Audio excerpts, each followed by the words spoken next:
African American women are front and center in a debate tonight about race and abortion, prompted by dozens of billboards looming over several neighborhoods in Atlanta.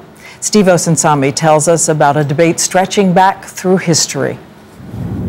In the heart of black neighborhoods across Atlanta, these are the billboards causing the trouble.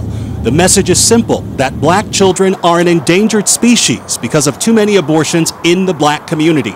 The anti-abortionists behind the billboards are black themselves. We're trying to raise awareness in the African American community to say, look, here are the numbers, here's what's happening. It is true that of the 35,000 women in Georgia who received abortions in 2008, nearly 21,000 were black women, more than twice the number of white women. Nationally, while black women are 1.5 times more likely than white women to become pregnant, the CDC says black women are 3 times more likely to get an abortion. Loretta Ross says the figures are unfair. For 14 years, she's run an agency that's fought to provide black women with abortion services. To a black woman, when you talk about not being able to control the timing and the spacing of our children, guess what that harkens back to? Slavery. Why should we be discriminated against and then have you suggested, but it's for the good of the race? But the other side worries that abortion is killing the black community. My people are dying. My people are dying, and nobody cares that my people are dying.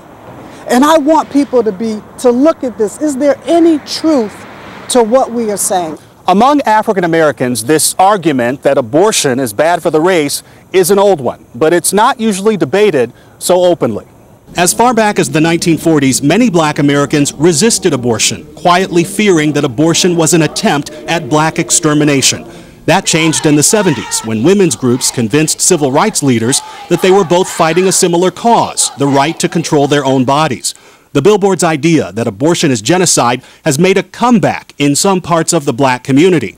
Fueling this is the growing number of Latinos who have fewer abortions, more children, and are now a larger ethnic minority than black Americans.